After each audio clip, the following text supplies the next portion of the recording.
Welcome to the Pope on Film. I am Bunny Williams, and with me is... I am the Pope in question. My name is Reverend May Lynn. I am the founder of the Church of Ed Wood, which is an actual thing worth a Google. This is episode 446 of the podcast. I like to call it, I'm just going to give it a name already. We haven't even really started yet, but this is definitely going to be the whale jet ski episode. The whale jet ski episode. Yes, I wanted to start off our first episode of the year with a positive note. So today, our movie, which we will get to on the second half of the show, is the delightful 2022 A24 kids film, Marcel the Shell with Shoes On.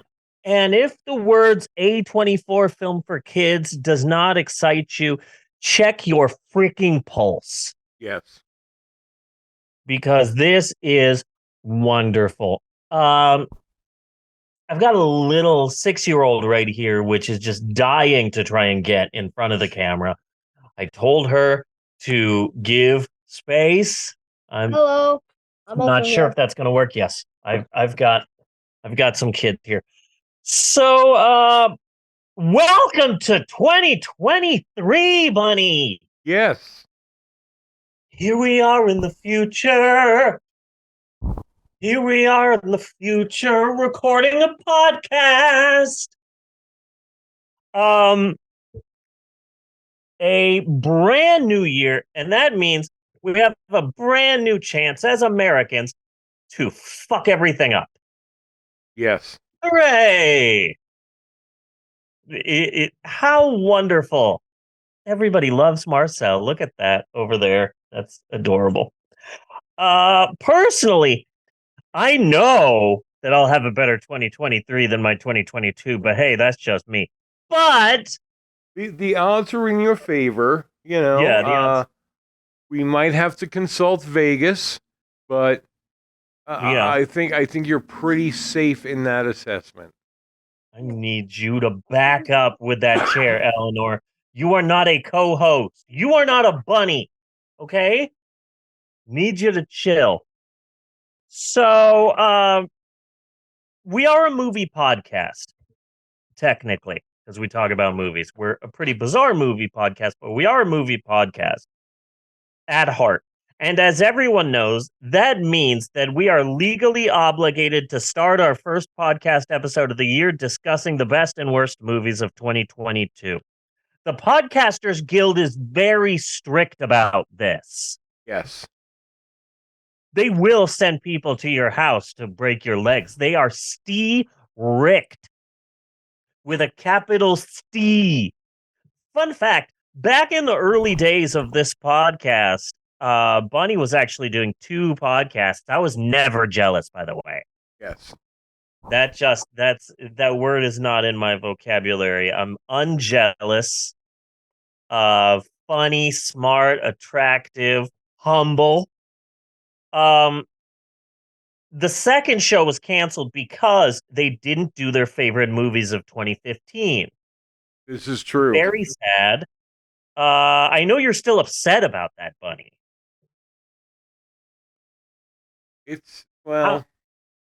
It's my cross to bear. Yeah. You know? Yeah. Well, okay, enough with my yakking. What do you say? Let's boogie. I tried watching Spinal Tap with the kids, and I don't know if any of them cared. Really? At all. Yeah. I don't know if any of them really embraced the film.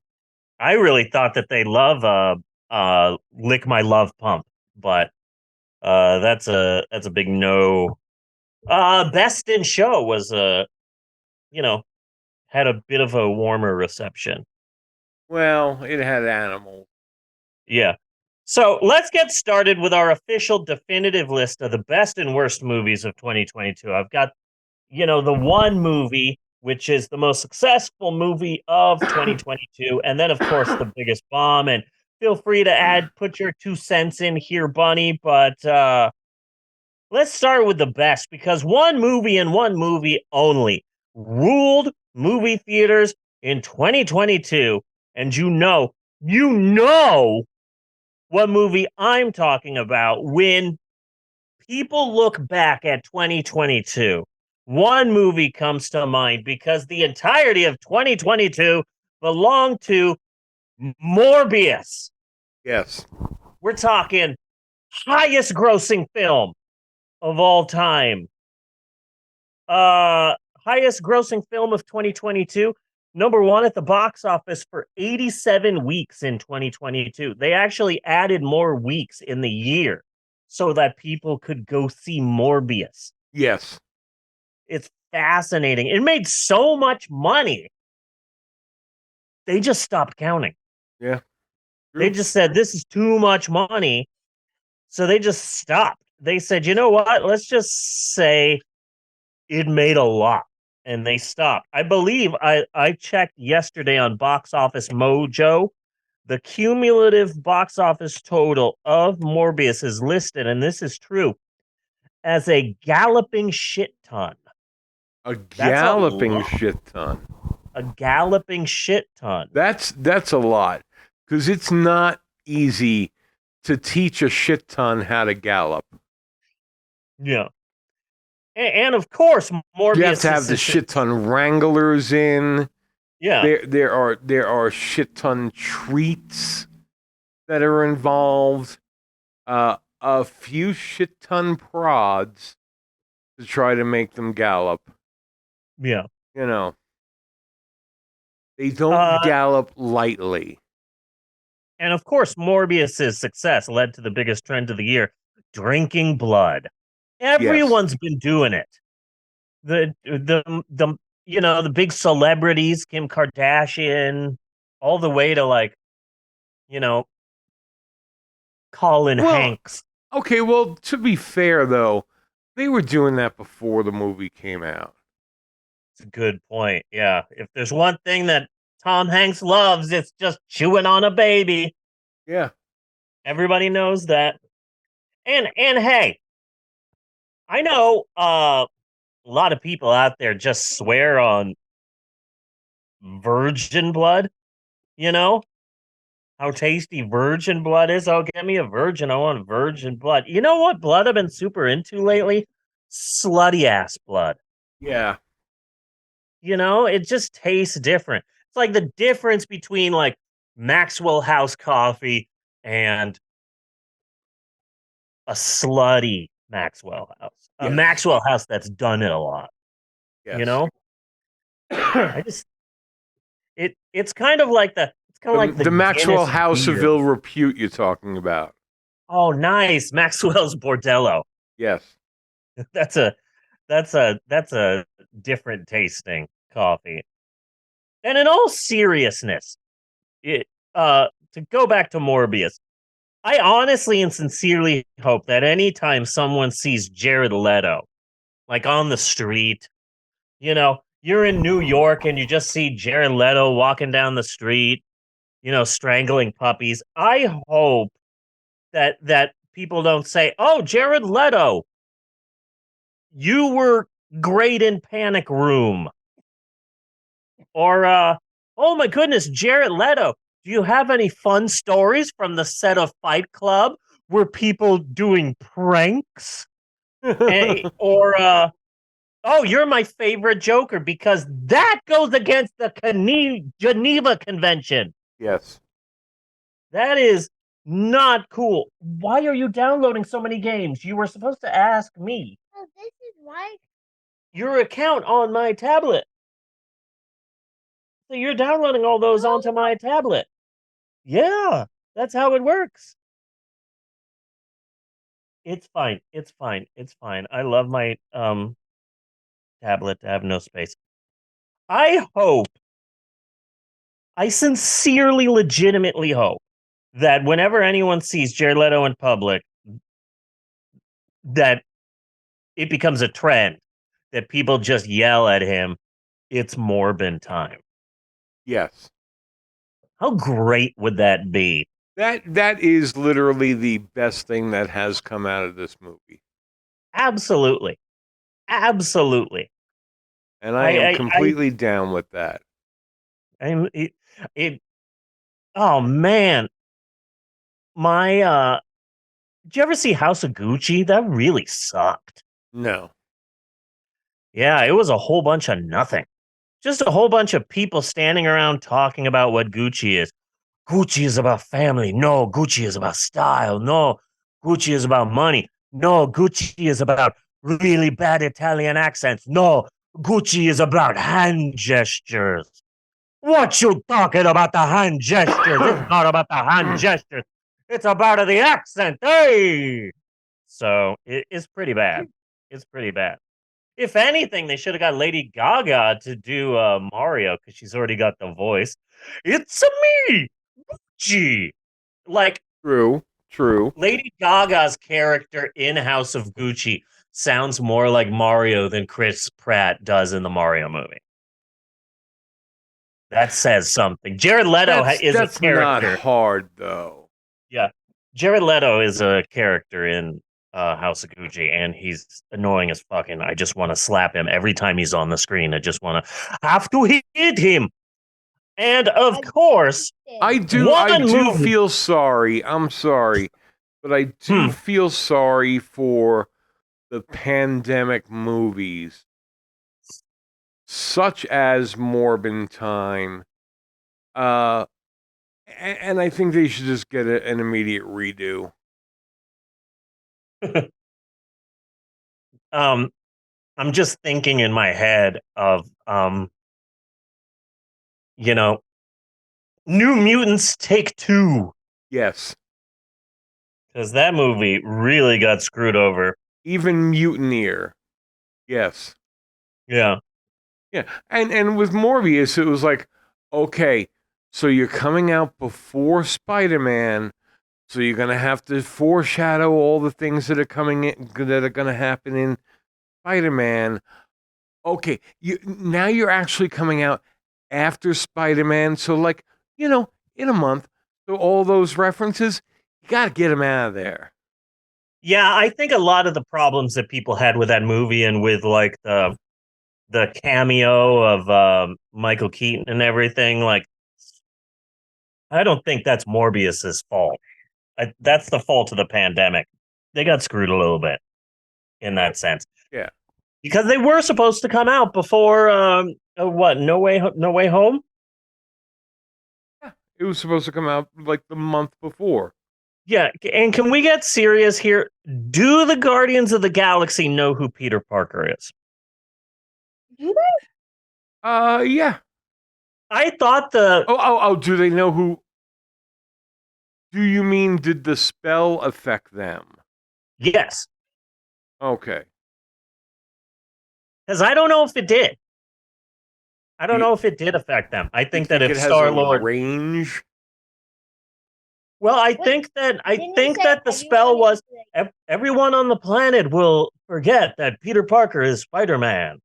And it's like, okay, so Captain America will Captain Marvel will show up and say, "Hey, Peter," I think, right?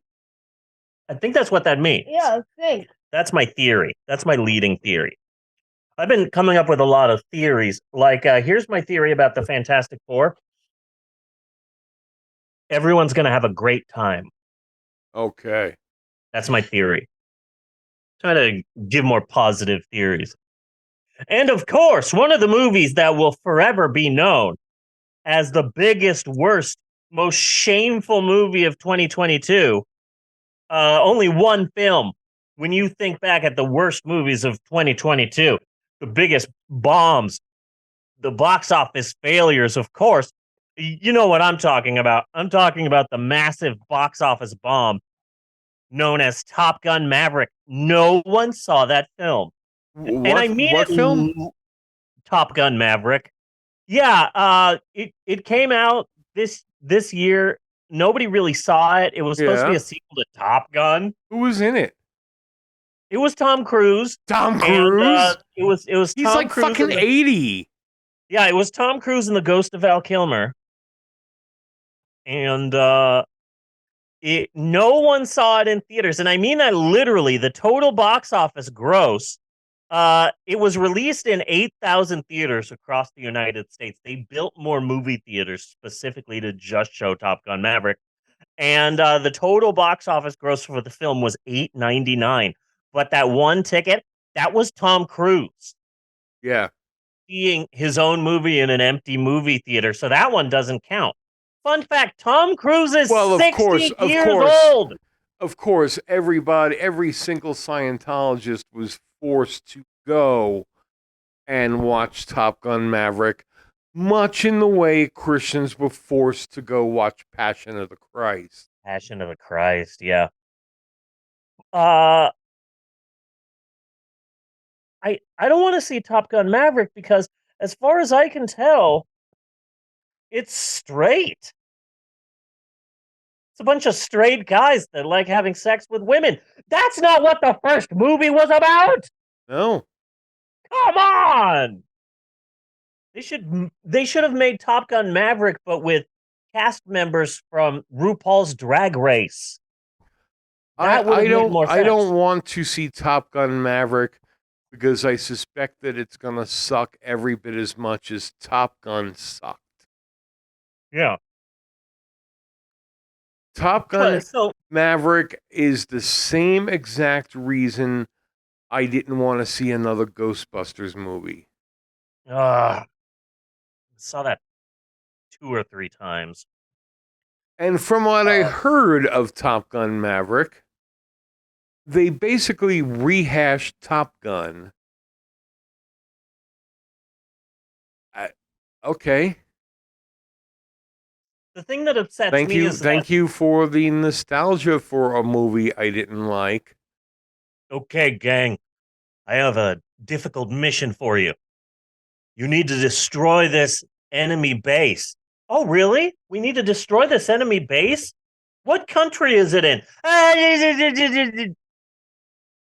We need to destroy the enemy. Oh, where are they? The Midwest, the Middle East, Russia, China. The Midwest. I think you have the Midwest right.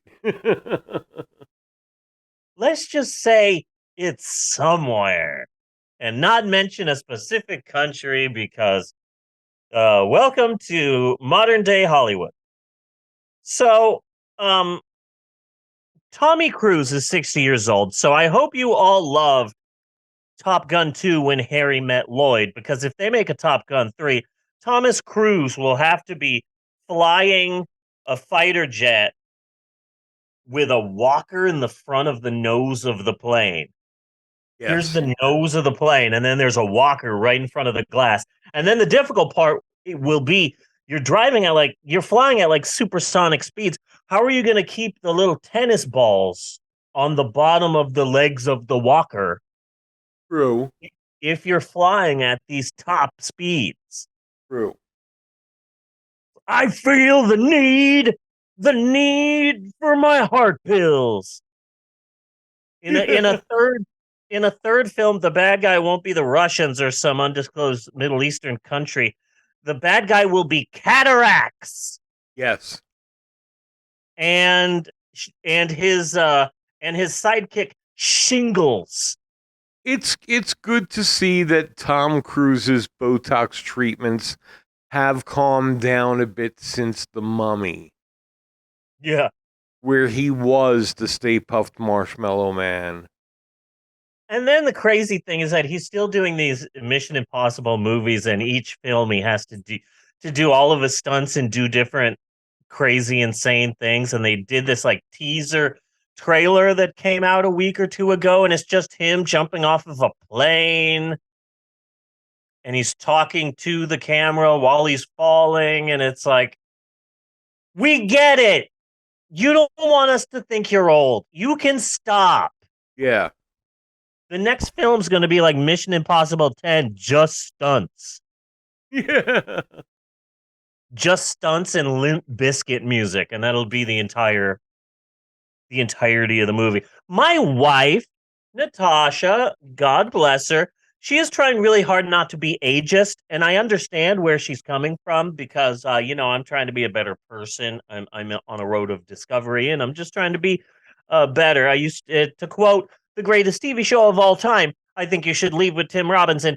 I used to be a real piece of shit, but I'm Yeah, not anymore. People can fuck change. you. You were not. I was. No, fuck you. No. You were not a piece of shit. Just because you're getting better doesn't mean you were some horrible person before that. That is bullshit.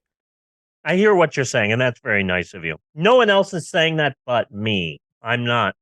There's no one else that's trying to convince me of that. I'm convincing myself of that. But thank you, Bunny. Why? That is very sweet of you. Why are you convincing yourself of such horseshit? Well, we'll talk about it later in historical approximations, also known as HAP. But I, this time last year, I was in a pretty dark place, and I hated myself, and I hated my life, and I literally crawled out of hell. And now I realize that the me that I was in like 2020 and 2021 and uh just didn't appreciate the life that they were living. And now I realize that every day is just a really wonderful special opportunity, and I'm trying to be more positive. I'm trying to enjoy my life more, trying to be nicer to my family and my kids, and it's been difficult, but I'm trying to just um, live a happier life. If that makes sense. Well, of course that makes sense. Yeah. But I will try and stop saying that I'm a horrible person. Good. But Stop. thanks, Eleanor. Or I'll get Eleanor to pinch you. Yeah. She'll do it for me. See? Don't you dare. I will put you in a bear trap. I will put you in a bear trap. You are a smelly pirate hooker. Stop it. Eleanor has now become my agent of chaos. Chaos. Today is chaos. Yes. Oh, So my wife tries not to be ageist, and God bless her. But let's all not forget that Tom Cruise is a Scientologist, and they are the absolute worst people, and they deserve no sympathy. No. Not a quarter, I say. And I think we've all forgotten that. And we all need a reminder. Yeah, no, fuck Tom Cruise. Yeah. Yeah. Bunny, when you drink Keef, do you drink it in a bottle or a can? A can. A can? Okay. Because a can that I can never figure out how to actually open correctly. Okay. I was asking because a few years ago, my wife and I went to some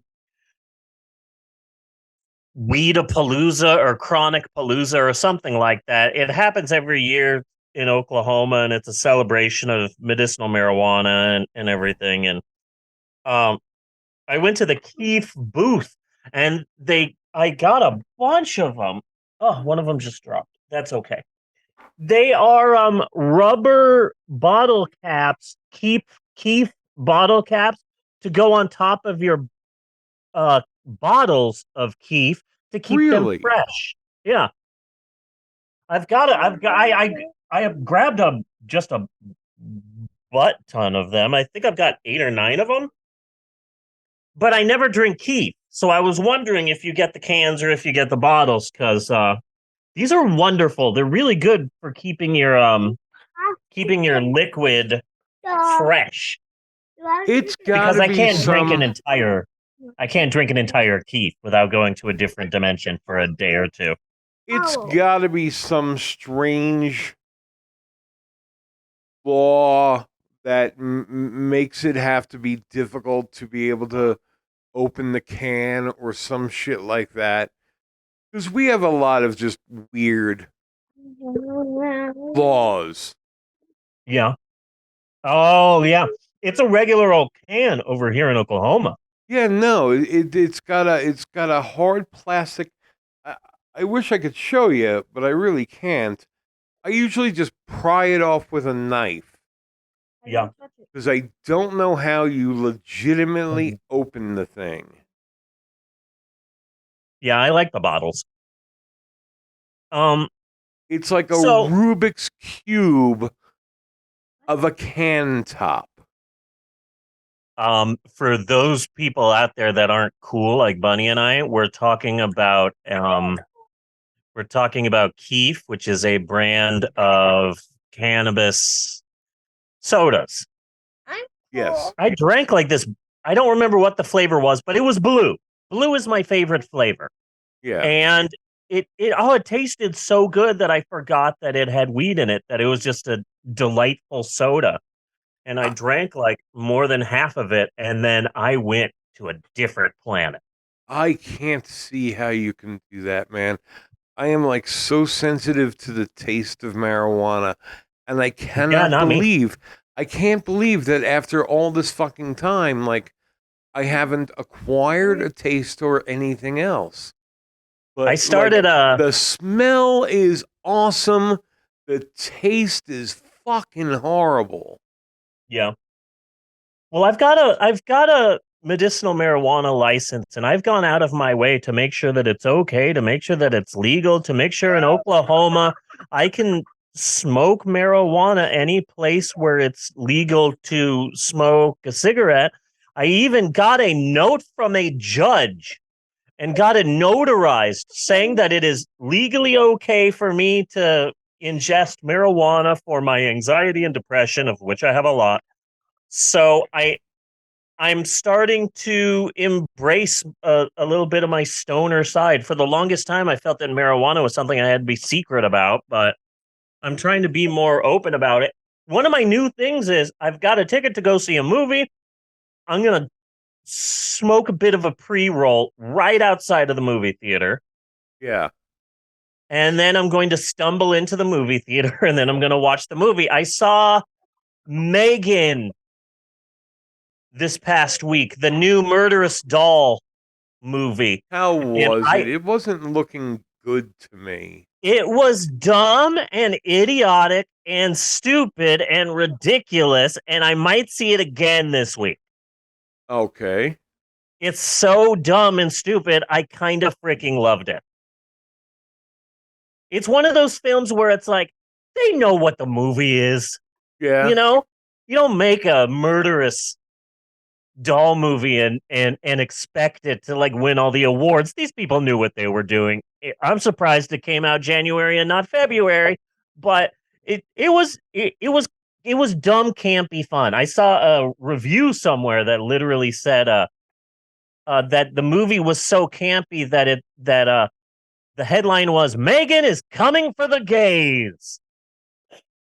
And it's like I What? can kind of that it's such a 10-minute warning. bad camp that it's such a bad campy movie that it's destined to be popular in the gay community. I read it from I think Pink News.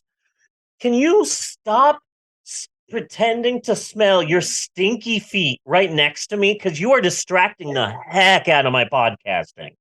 Pretending to smell your stinky feet off of camera right here. I farted on their foot. You farted on your sister's foot? They put I farted. And today is Epiphany. Okay. 10-minute warning. I have a few other little things that I wanted to mention before we finish the monologue. Number one, it's screenwriting 101. Okay. It's screenwriting 101. Okay, you're gonna have a bad guy in your crime film, and he's gonna be like the crime boss, a mafia boss, a rich guy, horrible guy, kills people. Okay, give him a big, massive, ridiculous sounding name. All right, but if it's a crime film and you're giving someone a nickname, you have to have it make sense. Yeah. Like Johnny Two Times. Hey, I'm going to get the papers. Get the papers. Or Frankie Four Fingers. Okay, all of that makes sense. So it's like, okay, I'm writing this script, and here's the bad guy, and he's the capo de tutti capi. So let's give him a ridiculous, dumb, stupid name. I don't know. Darius Emmanuel Grouch the Third. Yes. Okay, but when it comes to the nickname, okay, I'm also known as the Rumble. Why? Yeah. Why are you the Rumble? Do you have the shakes? Does Parkinson's run in your family? Do you live in a earthquake zone? Did you not enjoy the Nintendo 64 until they added the Rumble Pack feature? Are you a big Jackie Chan fan? That's where I was going. Yeah. You got to explain. If you're not going to explain why his Darius Emmanuel Grouch III's nickname is the Rumble, then you might as well just name him whatever nickname you want. My name is Darius Emmanuel Grouch III, also known as Green Penis. You can just name him whatever you want. You know? And this is related to absolutely nothing. A real DJ non sequitur song here, but you know what trend I hope comes back in my lifetime before I die? Pole sitting. Pole sitting. The 1920s trend of climbing up to the top of a tall pole and just sitting there. Yeah, I don't know. See, I wouldn't watch that. Pornhub is a thing. If I want to see pole sitting, I can see pole sitting whenever I want. And finally, the thing I really wanted to talk about, I wanted to talk about Jose Feliciano. Yes. Did you know he wrote Feliz Navidad? I assumed because Feliz Navidad is overplayed so much every Christmas that it was just, I don't know, some sort of standard song from a long time ago or some folk song. But no, Jose Feliciano wrote it. That's his song. Yeah, I was under the impression that this was a traditional South American Christmas song. Yeah, me too, but no, he wrote the song. Anywho, Joey Felices. I've been listening to the Once Upon a Time ... in Hollywood soundtrack just so much. I absolutely love it. I love the fact that they got actual AM radio station clips from Los Angeles at the time that the movie is set in. It's fascinating to me. 93 KHJ Los Angeles. I am the real Don Steele.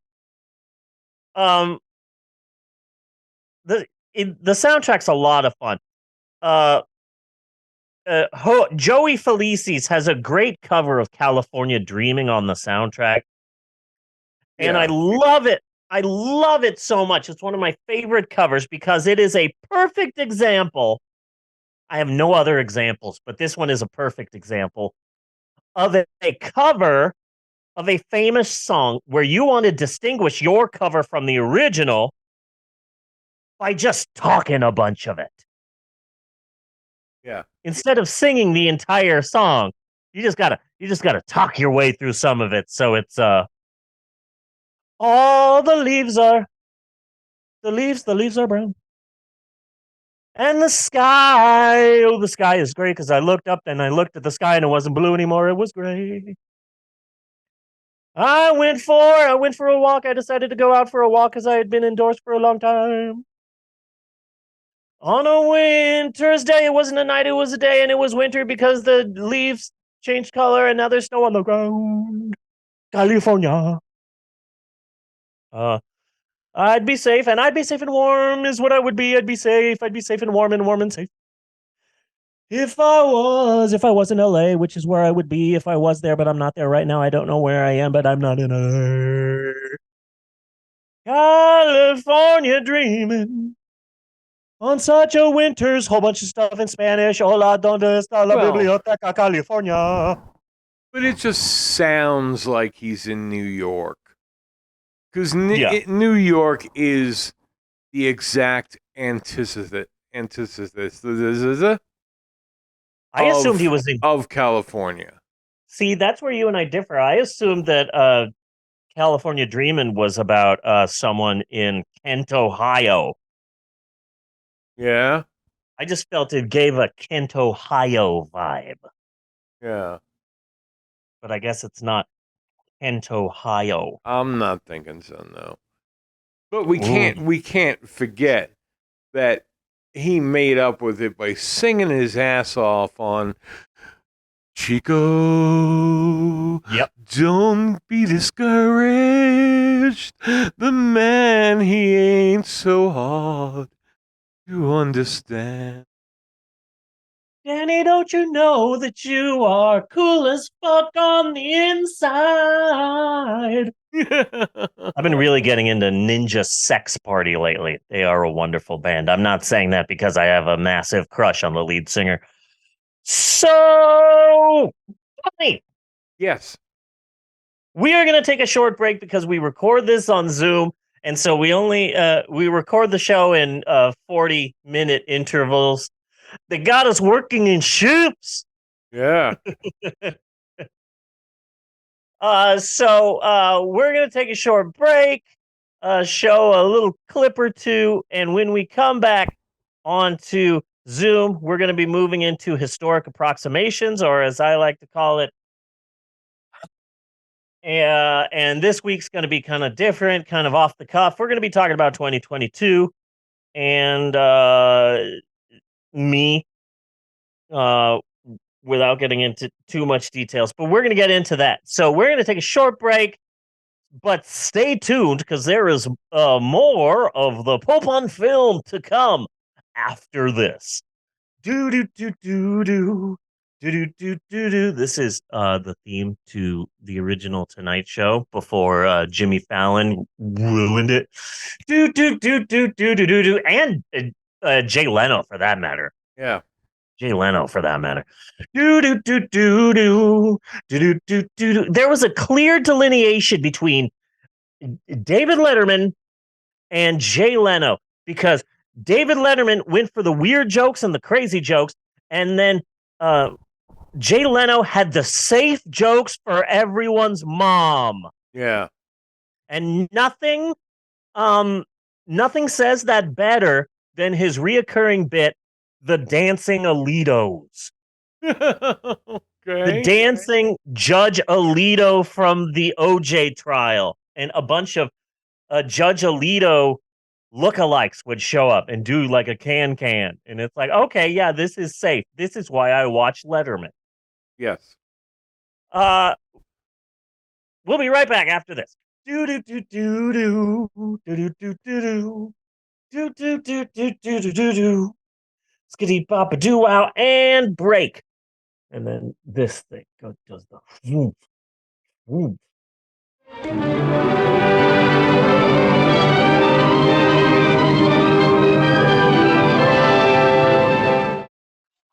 I'm scared. Are you scared? I'm really, really scared. Scared. This is my impression of Jigsaw if he was an 8-year-old child. Hello, Mom and Dad. I'd like to play a game. Do you have any games on your phone that I could play? Please? I like the Ketos. I like Ketos. I like Ketos. I'm covered. I don't remember.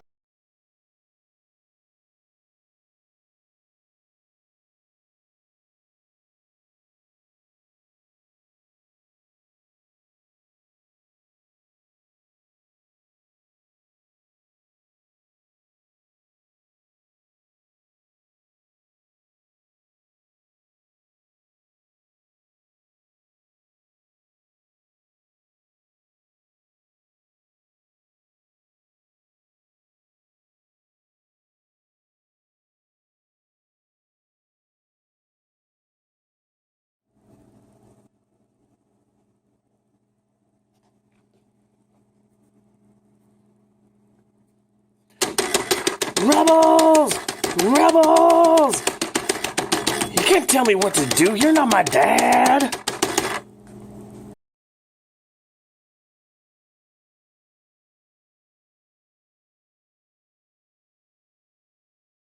And we're back with more of the Pope on film. Yes? If you're like me, you're no doubt a big fan of this podcast, The Pope on Film. I mean, who isn't? We've been doing this since 2014, which is fascinating. Next month will be our Diamond Jubilee. Yes. I just came up with that. Next year is our Diamond Jubilee celebration. Of course, you're no doubt a big fan of this podcast. Everybody is. But only the real fans, the true fans who have been with this podcast since day one, who has seen every episode, who does the cosplaying, who has been to the fan conventions, who have met us at Comic-Con when we did our big panel in Yes. in Hall H. Hall H. That was Yeah. fun. That was I got a hand great. job in Hall H. Nice. Yeah. That's why they call it Hall H. I mean, it was just me, but like it counts. Yeah, it totally counts, especially if you have a split personality. Yeah. So, Yeah, I sat on my left hand for a while, you know. yeah, The stranger. So, only the real fans, the true hardcore fans who have been with us since the beginning, the ride or die fans, they would know the two main facts about the both of us. The two undeniably really real and in no way made up on the spot facts about the both of us, America's hottest podcasting couple, Bunny and Maylin. First and foremost, the first fact, which is about you, Bunny, is that you have an Etsy store. I do. And you make, and this is true, you make animal sculptures out of dryer lint, and I have always been blown away Yes. by this quirky, remarkable talent of yours. So tell us, Bunford, how did you get started making animal sculptures out of dryer lint? And if I can press you, what's next for you?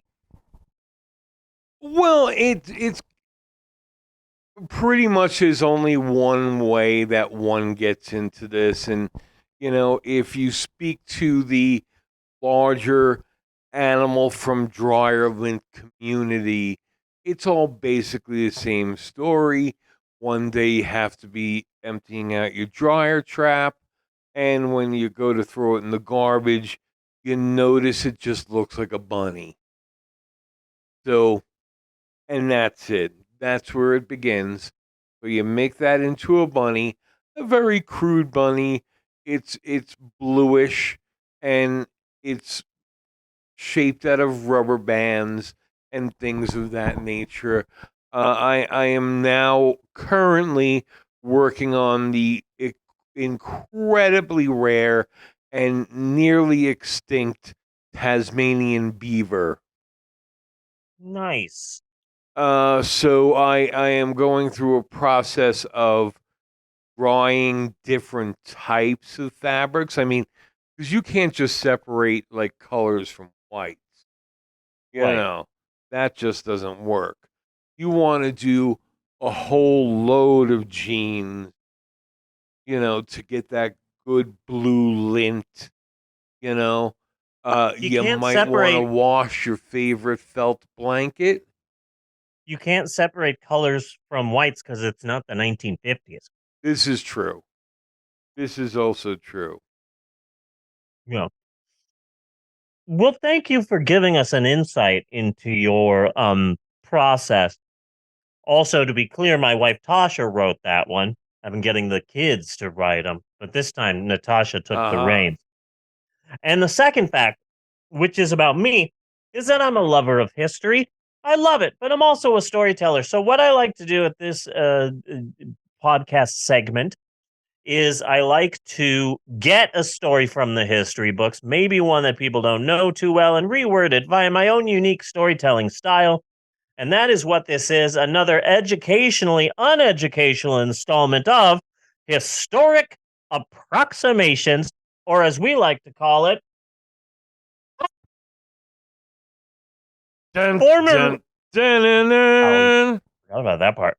Formerly Steve's Historic Approximations, or SHAP as we called it. For a number of years we called it that repeatedly, annoyingly, whether anyone wanted us to or not. But as catchy a name as SHAP was, well, a dead name is a dead name, and so we are moving on. Boom! Big reveal. I'm a pickle. This week, though, it's going to be a bit of a short one. It's going to be a bit of a different one. Because I was looking for a SHAP, and I wasn't sure which SHAP, and now I know exactly which SHAP it's going to be, but that's going to be for next week. This week, I decided to just talk about my year, to talk about what I have been through, my successes and accomplishments. I've been talking about this a lot on social media lately. I'm really proud of myself and how far I have come, but I want to be clear. I'm not being conceited. When I'm saying, hey, look at my year, I'm not saying it like my older brother. Hey, look at my year and how better it is than yours. I'm just sharing what I have gone through, because literally I was at the lowest point of my life and now I am very high. And I'm not just saying that because the edibles kicked in.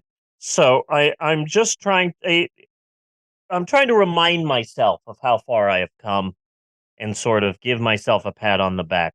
I started out the year in a very dark place, in my own mental prison. I was suicidal, and I have crawled from the depths of hell, and I have a new leash on life, and I started transitioning this past summer, which is something I never thought that I would want. But I dove right into it, and I've been transitioning since the beginning of summer 2022. I've got a bit of a pair.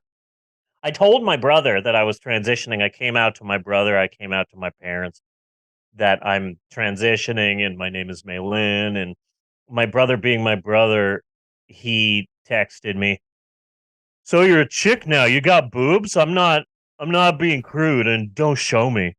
And it's like, yeah, I got boobs.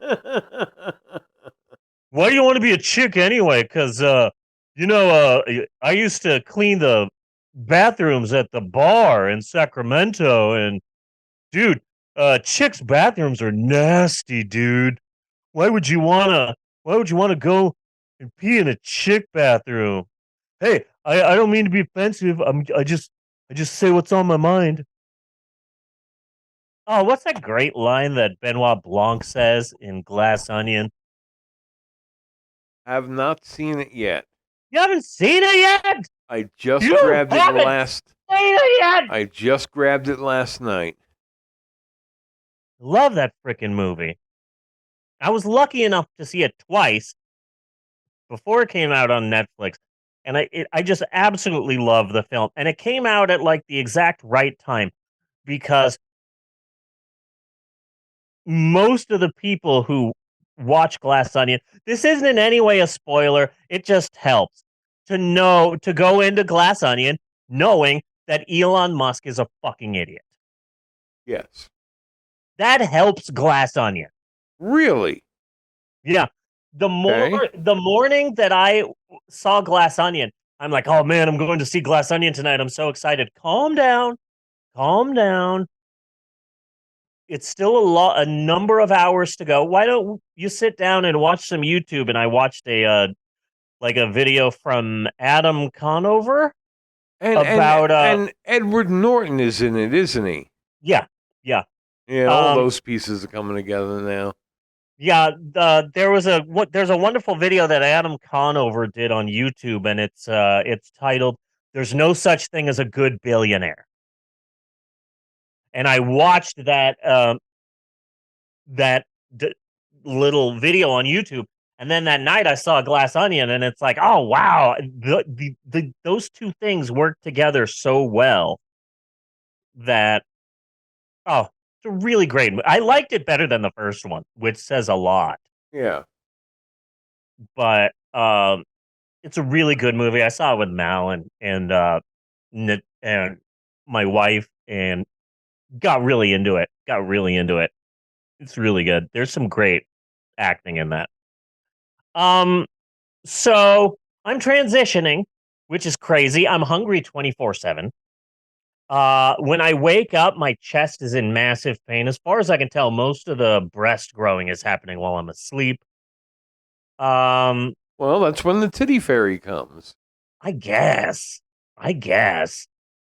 Um, the hair growth hasn't stopped. That's been the hardest part about transitioning, is that this facial hair will not freaking stop. It won't stop coming. So now I'm actually trying to figure out with my um medical insurance that they do pay for some transitioning. Yeah. So I'm looking to I have a surgery coming up this week, and that's just the first of hopefully a series of surgeries to help me with my mental health. And I'm hoping to get electrolysis on my face to stop the. I used to shave maybe like 3 times a year, and now I'm shaving twice a day, and it's my skin is pissed about it. Yeah. It is angry. Hopefully, in the next couple of months, the hair growth will start slowing down, according to everything that I've read. But I've got black hair. I've got natural black hair, and when it comes through my freaking mocha chocolata yaya skin, it looks so in your face, and I hate it. It gives me what's the word, Mal? Body dysmorbin. It gives me body dysmorbin. Is it dysmorbin time? It's dysmorbin time. Yeah. So one of the things that I did when I climbed out of hell is that I decided to go back to church. I just missed it. I was a Catholic for a very long time, and I started getting spiritual again, and I thought that, if I'm trying to self-improve myself and be a better person, not that I was a horrible person before, thank you, Bunny.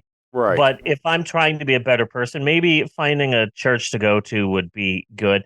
So, thank, thanks to my wife, I was like, yeah, I'm just gonna, wake up early on Saturday, go to like a 7 a.m. or 8 a.m. service, just, put on like a nice shirt and a tie. And it was Natasha who said, "Wait a second, aren't you going to go to church as a woman?" And I said, "Well, I actually wasn't sure about that." And my wife was the one who said, "If you can't go to a church as your authentic female self, then you shouldn't be going to that church." True. And I was like, "But it's Oklahoma. I'm already a freaking Mexican minority. I already have, I'm a pansexual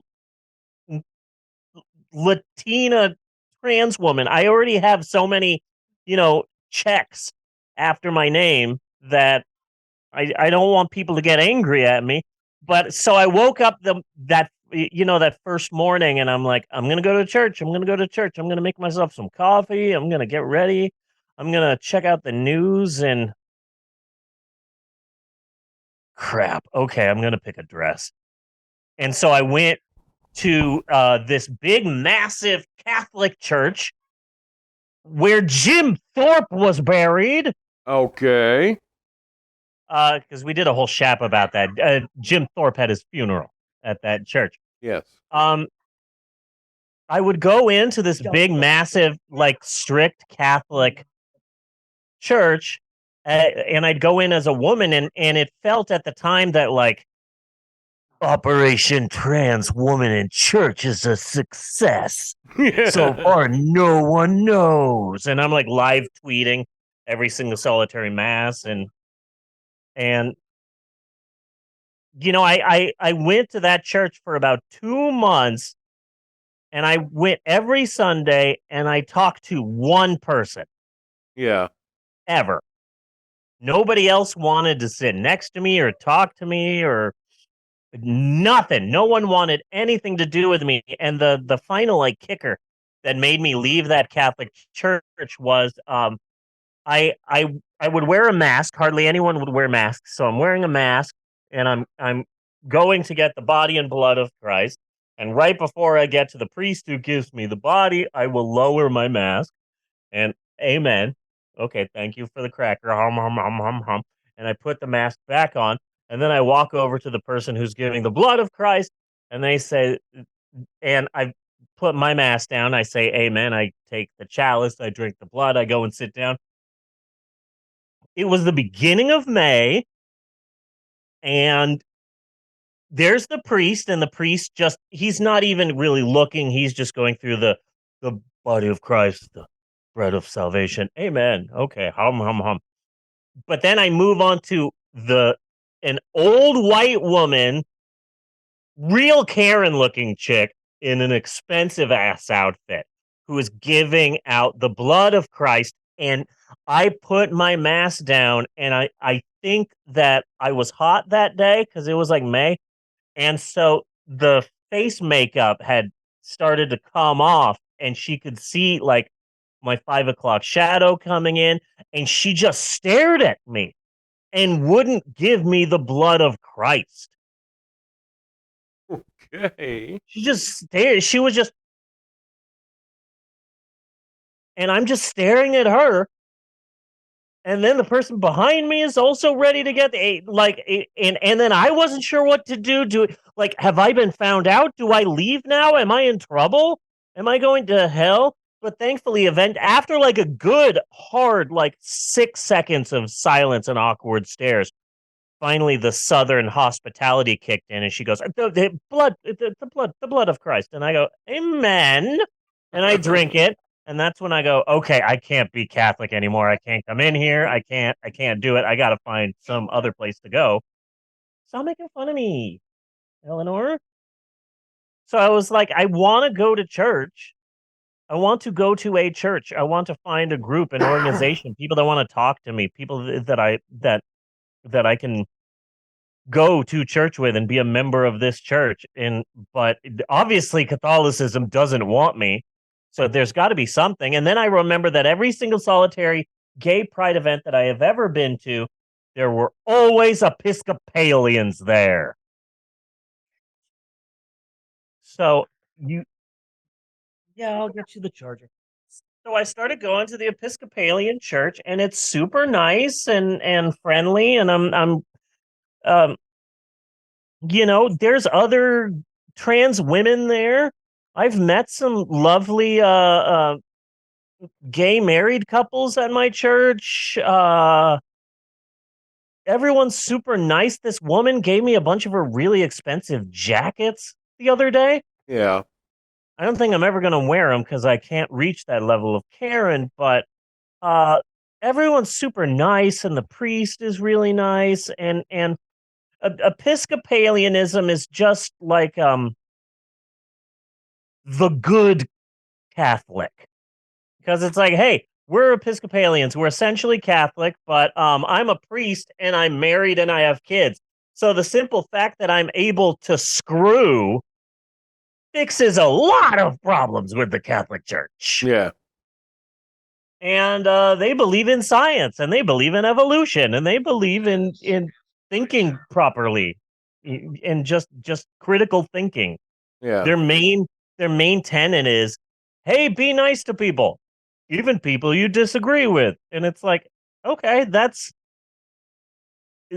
is how all Christians should be acting. Yeah. They do a lot of great stuff for the homeless and they feed a lot of people and they have these free dinners and they give out free sack lunches downtown, and it's just such a nice church full of good people and just makes me feel a lot better. I'm going to read at church during mass on the 22nd, our next episode of the podcast. I will have read at church as a woman, and I'm pretty excited about that. Okay. I lost 47 pounds. That's almost my 6-year-old. I lost an entire 6-year-old of weight. And I'm really excited about that. I'm actually feeling comfortable with my body. I'm just wearing a bralette right now, like I'm Selena, the singer. We're back to doing the show. I love the show. I'm really excited for 2023 because while we were doing the summer of COVID exploitation, I was finding some real bizarre out there shit. Yes, So we are going to be watching some like good movies and popular movies, but we're also going to go to some weird ass places. I've got a bizarre 80s supernatural foreign horror American art house slasher supernatural. I've got a bizarre ass movie for next episode. Hey, I still have a copy of Skate Town USA. Skate Town USA. Ooh, Yes. nice. We might go for that. So yeah, I'm really excited for this year for the show. My relationship with my wife is really strong right now. We're doing great. There are these pills. I'm gonna do a short review now of Okay. there are these pills. I believe they're called 19. They're from the company 1906, and they're like half THC and half CBD and some all natural ingredients and yada yada yada. And they are different pills for different ways you want to feel. There are go pills for energy. There's bright pills, and they're to help your intelligence. And there are sleepy pills. There's awake pills. I've been using bliss pills, and they get me a little bit high, but not paranoid high, just a sort of like, hi kids, I love you. Yeah. You guys are so nice. I'm just gonna go hang out with my wife. Oh, I love her so much. Hey, do you want to go to the store? That'll be fun. Hey kids, you want to go to the park? You know, it gives me like a nice euphoric feeling where I'm really happy go lucky. We tried a new pill. It's called Love. And I didn't try the pill. My wife tried the pill, but let me tell you, super effective. And Yeah. let's just leave it at that. Another thing that I'm happy to say, I'm going to say it as best I can. I am trans and I've been transitioning since last summer, but all of the equipment still works A-okay. Everything, all of it still works fine. And I'm excited about that. I'm going to I'm getting surgery this Thursday. I'm getting a vasectomy. Okay. I'm not bringing one of my kids to my vasectomy. No.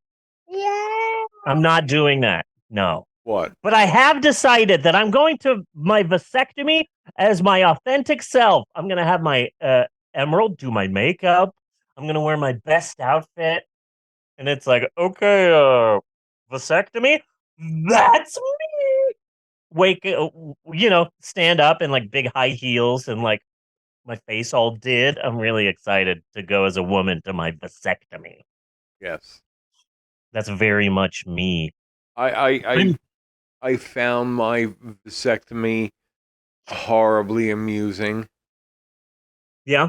Yeah. Oh yeah. Yeah. Starting with like the night before where I mean first I didn't have like a regular doctor, so I just had to dig up a doctor. And then and there was just like no connection with this fucking dude. And then the night before I'm sitting there and I'm watching TV and I'm just flipping through the channels. And it was some kind of National Geographic thing where they had tranked a baboon on the plains of the fucking Serengeti and are giving him a vasectomy. And I'm like, I don't need this right now. That's so. I really don't need this. My doctor wrote me a prescription for one Valium. Yeah. and I gave it to the pharmacist. I had to get some gold bond for the shaving and everything. Mm-hmm. Or whatever the fuck that stuff was. Yeah. And he gives me one Valium, and I was like, what am I supposed to do with this? Yeah, I was a little bit scared to learn that they're not knocking me out. Yeah. I'm not going under. I'll be awake for the entire thing. And it's like, Yeah. aw, you're not going to give me any laughing gas? Then what's the point? I Now, want to at get all. one point, this asshole doctor, I can only imagine, but it seems like he got his rubber glove accidentally clipped into the forceps. Mm. So there was a point where there was an audible, loud snapping sound Ugh. coming from my nuts. Well, I'm happy to I know that don't I can do like weed. that. I'm happy to know that I am legally capable of ingesting marijuana. Yes. You know, that helps me feel less scared about the idea of getting my vast deference snipped. Yes. I came out as trans and transitioning to my parents and to my brother and to my kid-friendly YouTube channel. That one was actually harder than any of the other coming outs that I've ever done. I marched in a Yeah. pride parade as the proud trans woman that I am. I think it really helped my wife at her job because her job is very gay friendly, and they march in the pride parade every year. I've marched twice in pride parades for with my wife's company, and I showed up to my wife's company's booth, you know, as a trans woman with a trans flag and all excited to march. And here comes these two people talking to me. Turns out they're like CEOs, and they're trans and they're married. And I'm having this massive conversation with these people that I don't know are like a big deal, that are like executives in the company. So that's positive. I went out in a two-piece bathing suit. Yes, Yes, it's yes, in January. January. I can't see. I can't help. I cannot put those two things together in my head. The thing that's amazing, I the thing that's understand it's the YMCA. it's so weird because in Oklahoma, it's literally October, getting a little bit chilly. November, get a sweater. December, it's a little bit cold. January 1st, ice everywhere. Massive storm. People gonna die. But this is the first January in Oklahoma where we haven't just gotten a massive snow and ice storm. It's been beautiful. I've been out and about in my backyard and my porch, just in my little bralette and my little yoga pants. Just it's like 60 degrees out right now. Yeah. It is beautiful. And I've been so happy about that. My wife says that she's nervous because that means that when the storms do come, they're going to be effing horrible. But Yeah. Yeah, I was really nervous to go out in a because I told the kids in like October, November, my chest was growing bigger quicker than I thought, and I told the kids it's like, hey, I know that I take you kids to the Y swimming all the time, but the next time I go to the Y, I am going to need a bathing suit, an actual female bathing suit. I can't just go as your um parent anymore without a shirt. I need to female present when I go swimming, and I had never done that before, and I was all nervous. 10-minute And warning.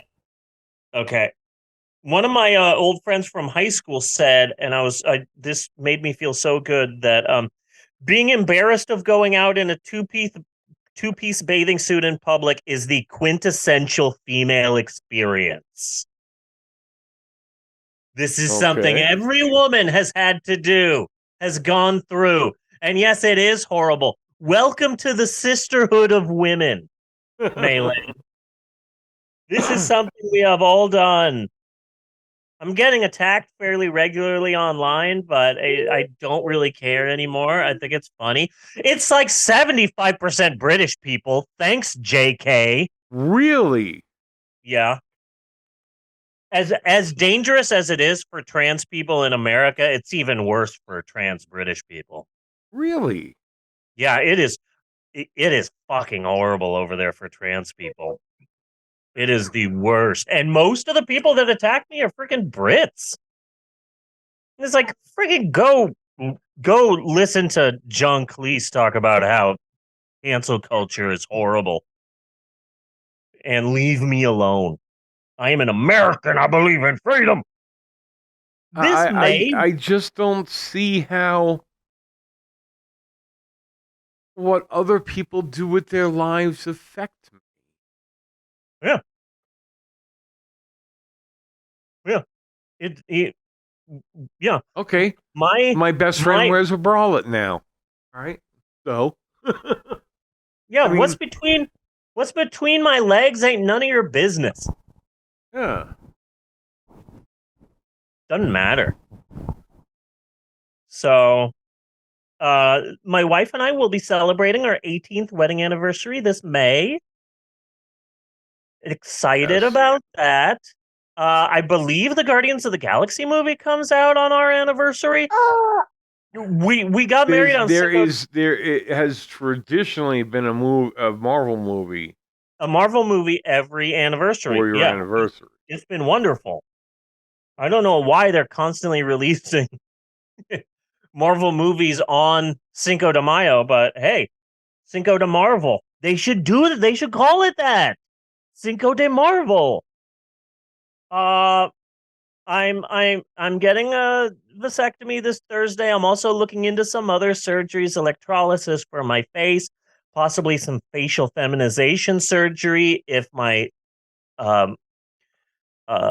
health insurance covers it. And even if it doesn't, I'm thinking of just starting a GoFundMe. Every trans person has a GoFundMe to help to get money to help them with surgery stuff. And I had a successful GoFundMe to purchase an $80 Halloween costume.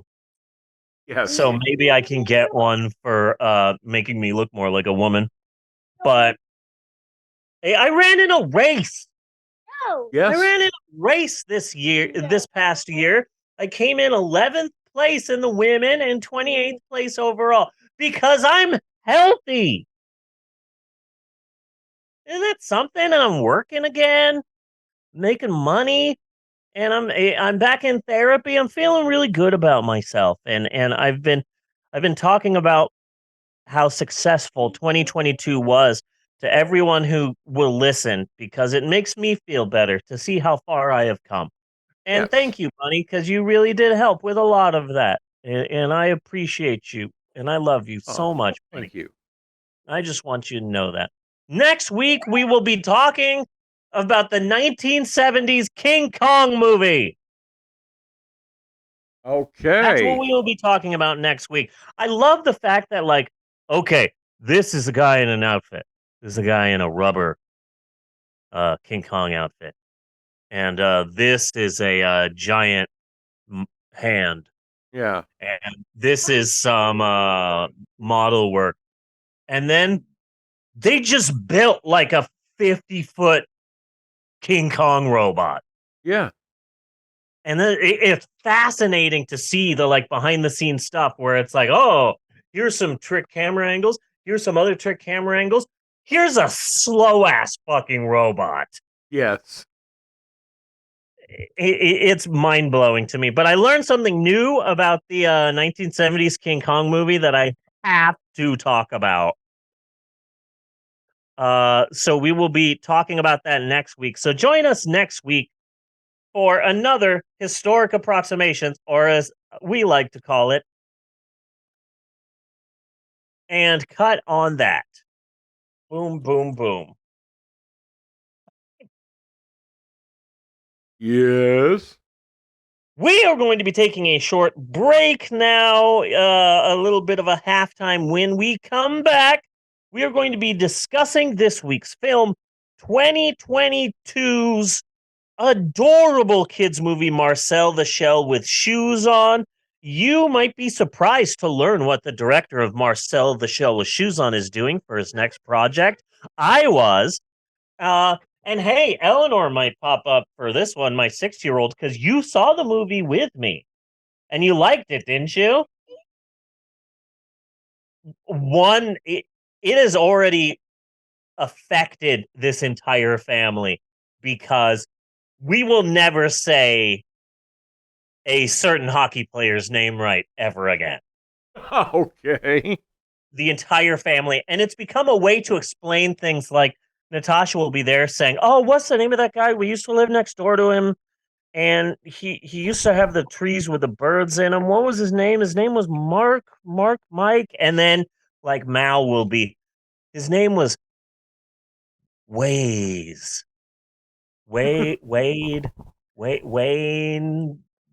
Gensky.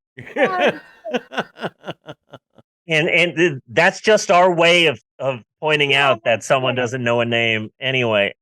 So excited to talk about this movie because I love this movie. But that will be after the break. So we will be what? With shoes on, not with boots on. And Marcel is a guy. No. Yes, it is. It's voiced by actress Jenny Slate, but it is a guy. No. They mention it too in the movie. It's okay. We will be right back with more of the Pope on Film after this. Do do do do do. Good job, Eleanor. Do do do do do. Do do do do do do do. And break.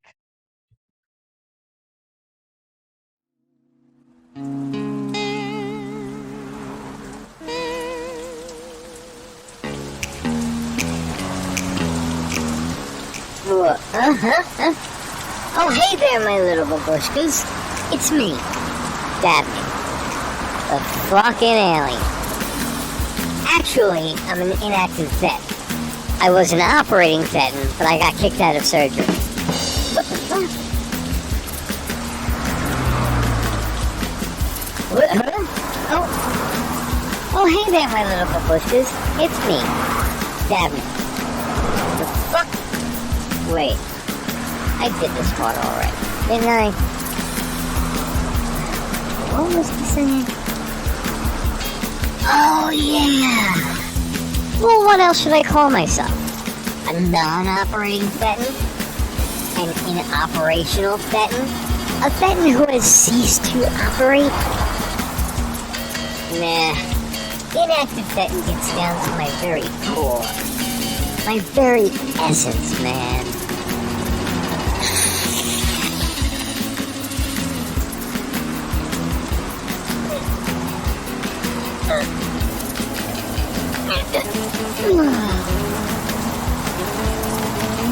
We Fettons are kind of a marginalized group in the galaxy.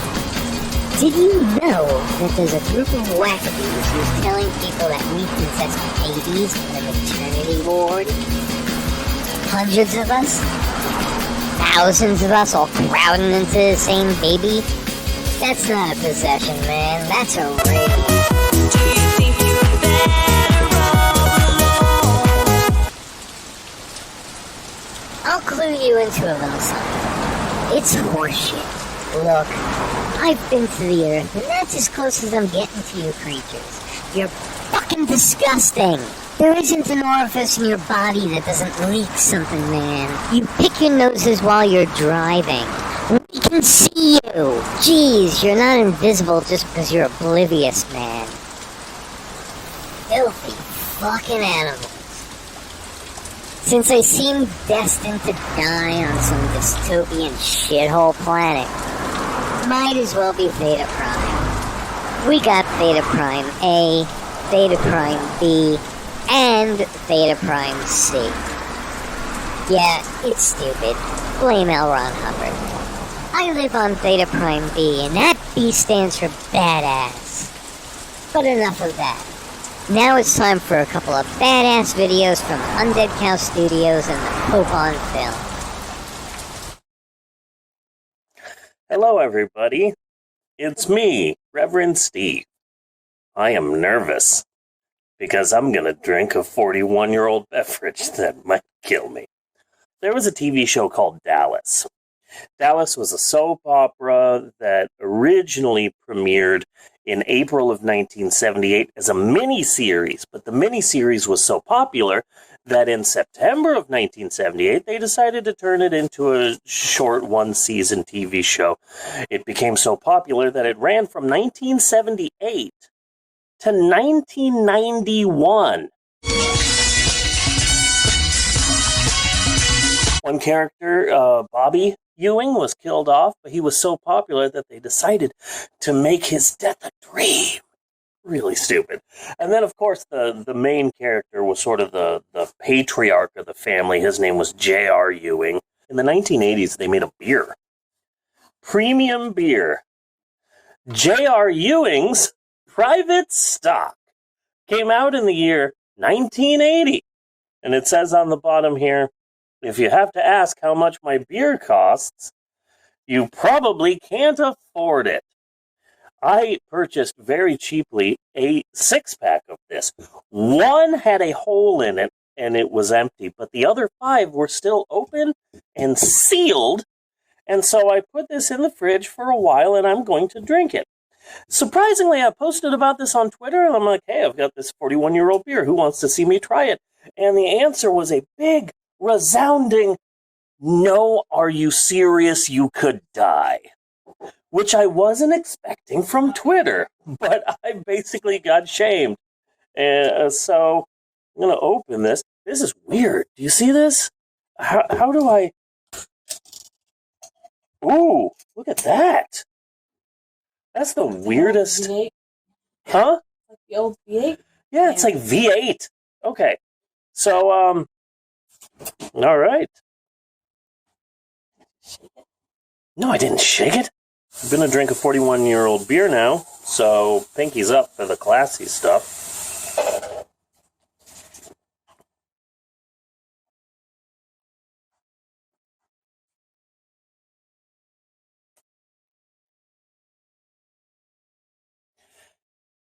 So, okay.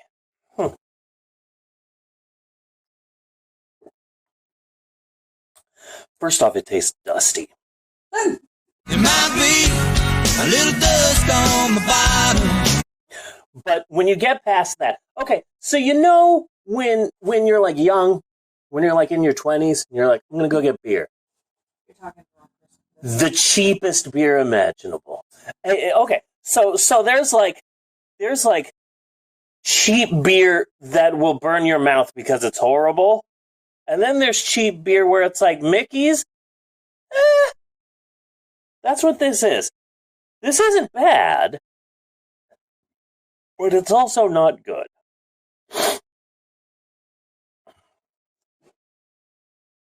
It tastes all right. Tastes all right.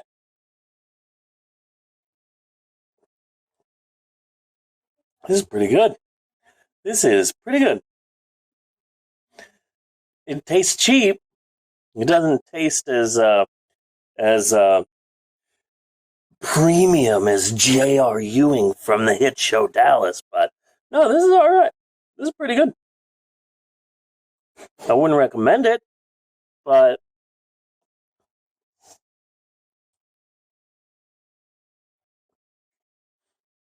yeah, this isn't that bad. It's cheap and dusty, but I've drank cheap and dusty beer before. You know, go into some sketchy convenience store and they have a 98-cent pint of some beer you've never heard of before, and you buy that. That's what this tastes like. It's not that bad. Not that bad. It's all right. This is a weird video, but hey, thanks for watching. And if you're watching this during the podcast, hey, break time. Buddy and I are peeing. This is it! We got stories for our grandchildren! Much later. Hey, Grandpa, tell me about the time you committed treason. Well, our president was a racist and a rapist, and he lost re-election. So we decided to break into the Capitol and try and hang the vice president, kill a bunch of people. And I saw somebody take a big shit in a hallway. Yeah, it was a pretty great time, and that's my story. That's not a very good story, Grandpa. Well, fuck you, you piece of shit!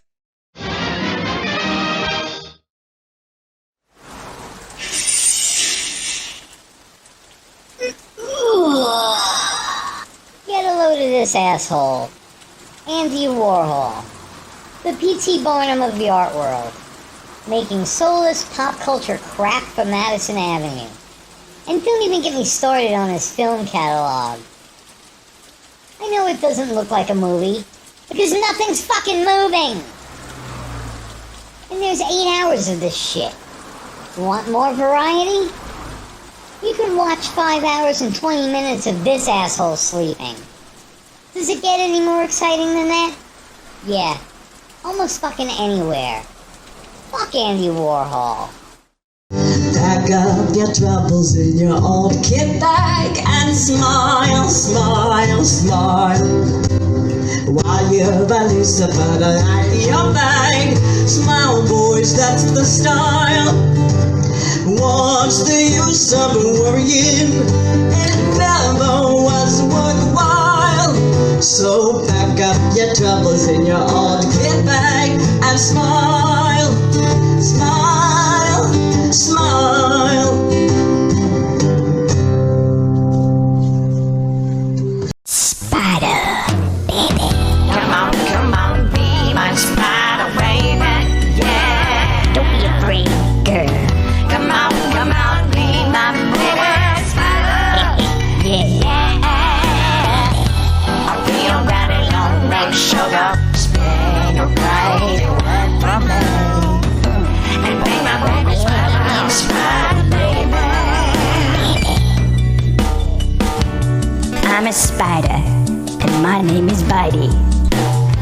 I'm a Leo, and I love dewy spiderwebs in the sunset. Long walks on the pavement, and hiding in shoes. And I'm looking for a special female. And girl, not everyone sees you the way I do. So let me look deep inside all 8 of your beautiful eyes. And I don't see a human like other people do. I see a glorious spider, baby. Yeah, so I want to let you know I'd play spider with you all night long. Shimmy here, up next to me, and do that stanky spider dance you do. So shake that cephalothorax and your abdomen too.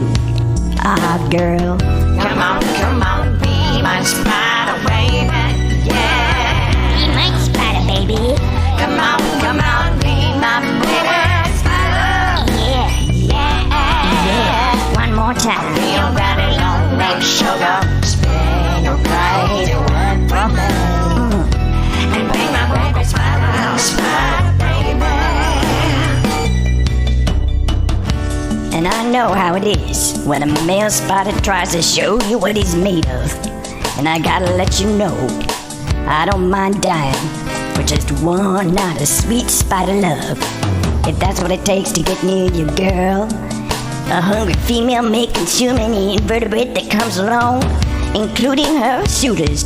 But baby, I don't mind, because you're truly worthy. You're worth it, baby. My pedipals are palpitating, circulating.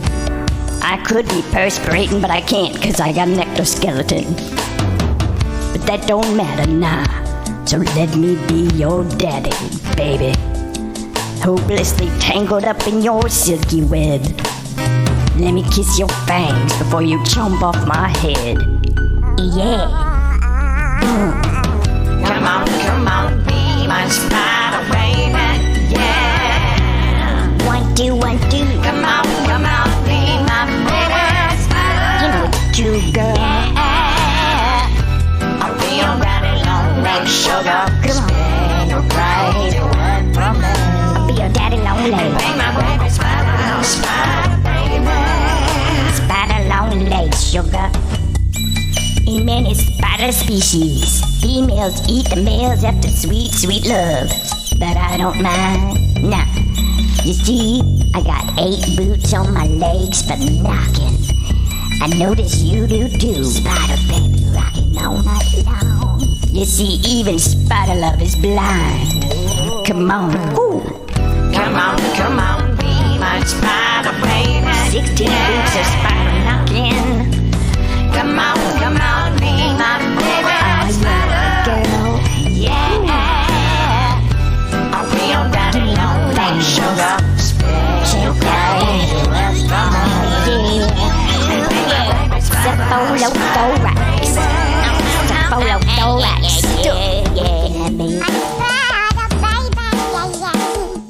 You know it's true, girl. Come on, be my spider baby. Yeah. Don't be afraid. Come on, be my baby Yeah, be my spider, baby. Yeah. Come on, be my spider baby. Yeah. I'll be your daddy spider long leg. Come on, be my baby spider.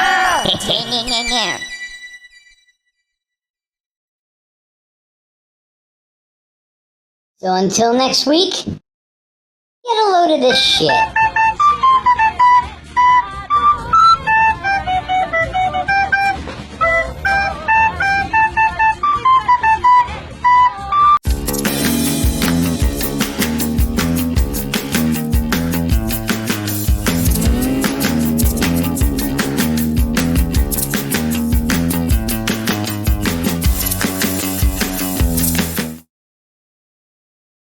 I'm making like a little documentary. Oh, it's like a movie, but nobody has any lines and nobody even knows what it is while they're making it. No? Tell me about what's life like. It's pretty much common knowledge that it takes at least 20 shells to have a community. My cousin fell asleep in a pocket, and that's why I don't like the saying everything comes out of the wash. Because sometimes it doesn't, or sometimes it does, and they're just like a completely different person. So it's actually only 2 of us now. Myself and my grandmother, Nana Connie. We like to watch 60 Minutes because Leslie Stahl is fearless. Nana, make the noise.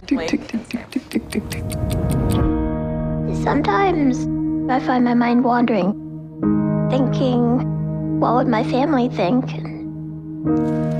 Do you think they could be out there? Marcello, let's forget about being afraid. Just take the adventure. Okay, let's do it. Hi everybody, it's Marcel. I'm recording this video because I'm looking for my family. There's no point listening. I don't Marcel the Shell and the search for a family reunited. Marcel, how long has it been since you've seen your family? I couldn't tell you, but the space in my heart gets bigger and louder every day. Dean, do you know how long? That's 2 years. 2 years. Yeah. Oh, that's nice to know.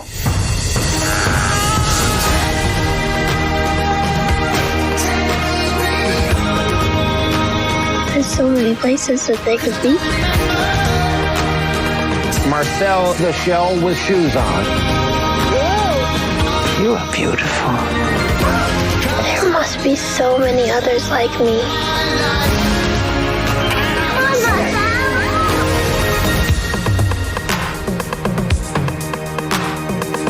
He has got to go.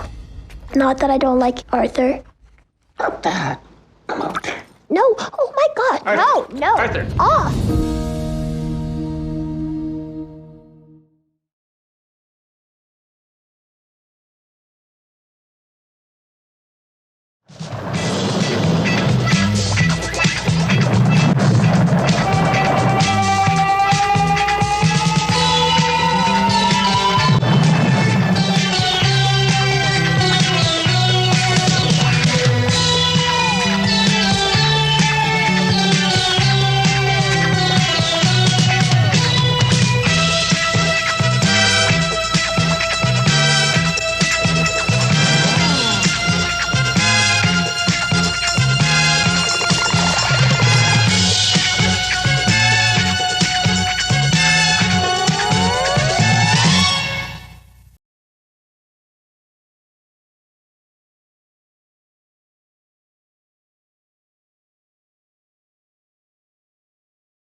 And we're back with more of the Pope on film. It's time, Bunny! It is time. It is indeed time. Yes, Bunny, my friend, it is time yet again for all of us here at the Pope on Film podcast to shimmy, yeah, shimmy, yay our way into the second half of our podcast. And any episode of a podcast where you get to talk about Peter Boners is gonna be good. Yeah. Period. So, Harriet. the second half of our podcast is where we're going into now. And it is said second half wherein we finally and eventually get around to discussing our all new extra strength, now in an environmentally safe, non biodegradable container, movie of the week. And this week, we are kicking off the brand new year with a wonderful film, one of my absolutely favorite films of 2022, the A24 Kids film, Marcel the Shell with Shoes On. Thank you, Eleanor, for helping me out there. I've got my 6-year-old here. She saw the movie with me. Maxwell, my 11-year-old, didn't like it. No? And he walked out of the room after about 20 minutes. Eleanor sat with me and watched the whole thing because it was adorable. Marcel the Shell with Shoes On that you didn't like. I'm fine with that. I'm not upset about it, but you are grounded. It's awesome. It's a wonderful movie. It is a shame that this wasn't a hit at the box office because I would have loved for A24 to go balls out with kids content. Yeah. If I close my eyes and really think hard, I can picture Hereditary Jr. Yeah. You know, the new show on Nick Jr. It's Hereditary Jr. It's all about a magical decapitated head that teaches kids Mandarin. Mm-hmm. Boom. There you go. Another Midsommar. Midsommar Babies. We just throw in a talking dog. Nice. Yeah. Yeah. Well, hey, Denny. I am the... You know what I hate? Can you stop repeating everything I say? You're driving me nuts here, okay? You've been doing it for so long. I have held back on snapping, but I'm sorry for snapping at you like that. So sorry. I'm sorry that I just snapped. I just snapped. Yes, you did. So, thank you. Thank you. Midsommar Babies. The Lighthouse, but it's all about the seagulls and their friend a mermaid. Yes. Open that. Can you open what? No, that's my toy. Yeah, no, I'm keeping that. Lamb is already almost a kid's movie. Mm-hmm. I can see an adorable animated film about a half lamb, half human getting into wacky adventures. I can already see that. Yeah. I can see it perfectly. An animated it'll be like a bizarre Swedish Stuart Little. Yes. I'm down with that. I'm so down to clown with lamb for kids. Stop covering up the camera, Eleanor. Okay. Let's talk 2020. I try and make a list of my favorite movies of the year every year. I made one for 2021, but I never posted it online because reasons. But my favorite movies of 2022, I did share that list, and Marcel the Shell is proudly my number 2 favorite film of the year. I think that it could have been number 1 on any year that Everything Everywhere All at Once didn't come out. Yes. But Everything Everywhere All at Once came out, and so there went the chances of Marcel the Shell. Now, I have seen other people's lists. There is a hashtag film Twitter out there. There's a black Twitter and there's a film Twitter. And film Twitter, people love posting their movie reviews and all of that. And I have seen a lot of other people's lists of their favorite movies of 2022 and their worst movies of 2022. And a couple of times, I saw people on Twitter with Marcel the Shell with shoes on as one of their worst movies of 2022. One of their worst? Yes. But I'm just going to come out and say it. If you hated Marcel the Shell with shoes on, either A, you have no kids, or B, you have kids, you don't spend enough time with them. No. Because this is adorable. I want to hug this movie. There's something that parents do here in the Midwest. I never saw this in California. I never saw this in Arizona. I see it here in the Midwest all the time, where the kids are like, "Hey, can you take me to this park?" "Sure. Get in the car. I'll drive you to the park. Now go out and play. I'm staying in the truck." Listening to, I don't know, talk radio, and you see, like, 4 different cars with 4 different parents just sitting in the truck while I'm balls up in that playground. Yeah. Playing with these kids, chasing them around and stuff like that. That is something that parents don't often do. I try to be very hands-on with you kids. But that's not something that other parents do. So I think that those parents are the parents that hated Marcel the Shell with shoes on. Eleanor. So we're here with Eleanor. Eleanor, can you tell us, first off, let's start by, what's your name? Oh, so your name is Eleanor. Okay, thank you, Eleanor. We had no idea. How old are you? 6. You're sick? Oh, no, it's probably COVID. 6. 6. Okay, you are 6. What number is after 6? 7. Okay, you didn't have to scream it. Everyone's deaf now. Good job, Eleanor. Everyone is deaf on Twitch and wherever you get your podcasts. So this week's movie is Marcel the Shell with shoes on. What were your thoughts on it?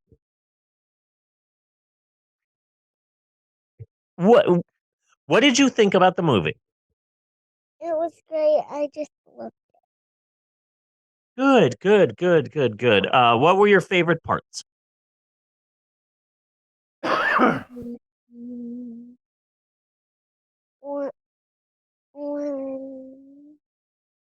it. When they had interview. When they had the interview? Oh, with 60 Minutes. We just call it the show. Yeah. That's how popular it is. We just call it the show. Bunny, what were your thoughts on this film? Definitely adorable. It's adorable. And I think a lot of it is on the voice actor. You said her name a couple of times. I Jenny think Slate. she was great and really breathed life into the character. Because the character itself, like, yeah, it's kind of cute, you know, but there's not really much to it. Yeah. It's a shell with an eye, it's got shoes and then a mouth. You know? And I think that she really brings the adorableness to the character. Why do you want the microphone? Because why? Because why? Because. Okay, I'm holding the microphone, okay? I'm holding the microphone. Okay. Something important. Okay, the microphone just got unplugged. Hold on. You can hear me. Okay, good. Yes, Maxwell, what do you have to say that's super important? The time is 4:20. Max. It's 3:20 here, but he does have a point. He does have a point. He's pretty smart. Bunny, why don't you hit us with Barking it up for you. Nice. Why don't you hit us with the plot of this week's film? There's a shell, and the shell is living with this guy. And the shell has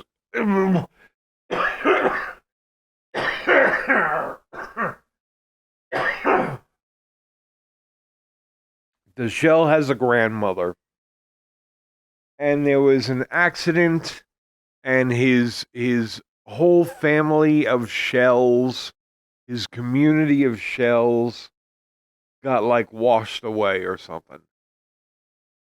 Yeah, at first I thought the grandmother's name was Manicotti, but it's not. The grandmother's name is Connie, and Marcel calls her Nana Connie. But when Marcel says that, it runs into one word, and it sounds like Nanicotti, which I think is a pasta? Well, manicotti is a pasta. Manicotti, yeah. But that's what I think it sounds like. Yeah, it definitely sounds like a pasta. So then this guy that he's living with starts doing a documentary about him, and it becomes a big internet sensation. And because of that, Marcel gets to be on 60 Minutes. With Leslie Stahl. With Leslie Stahl.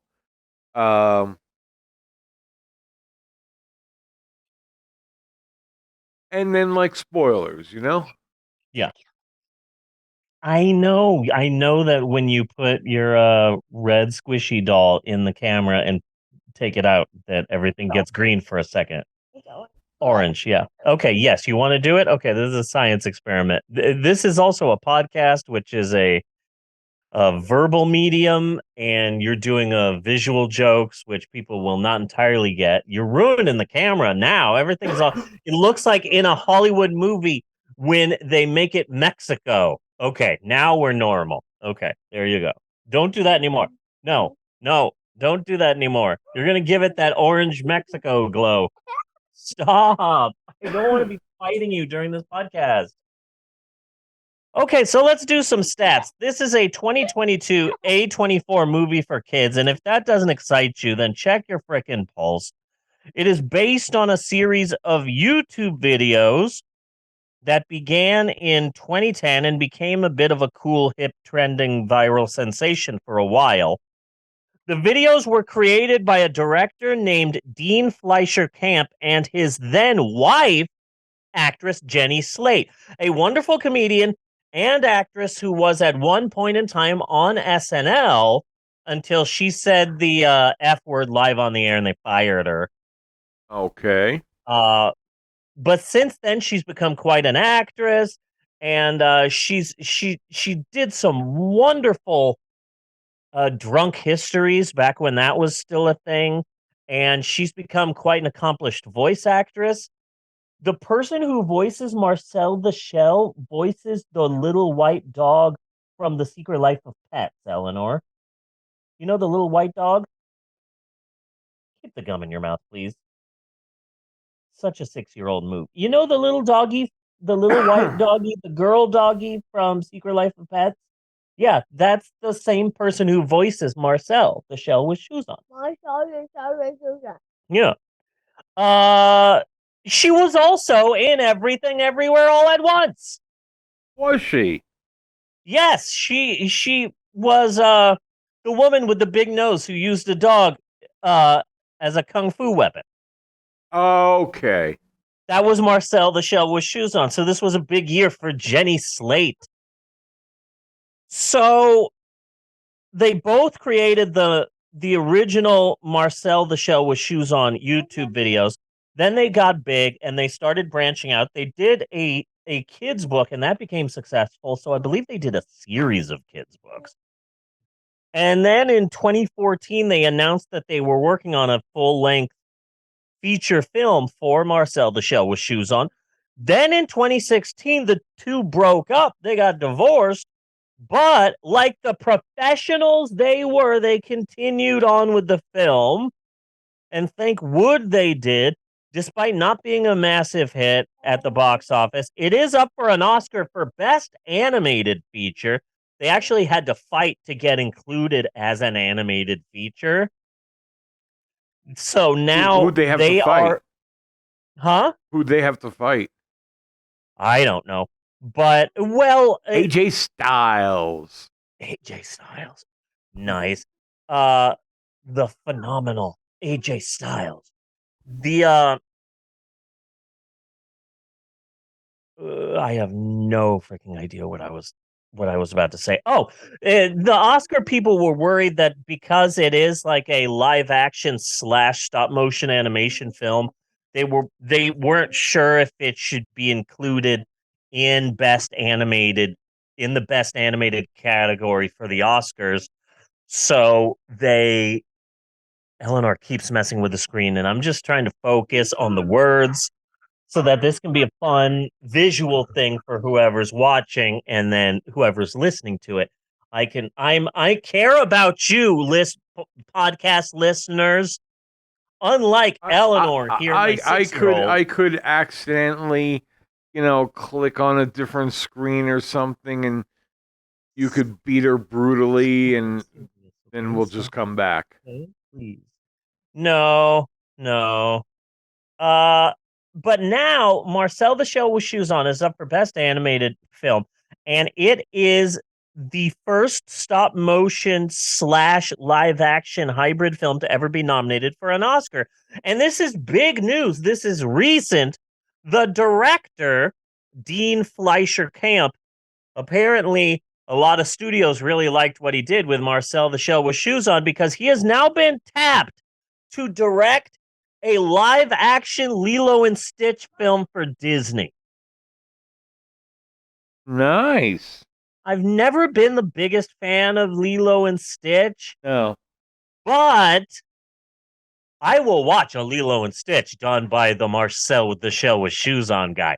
I am 100% down with that. I hate the live-action Disneys, but I am down with that. If they're going to make Lilo and Stitch, I think that there's hope for a live-action Three Caballeros. Live action.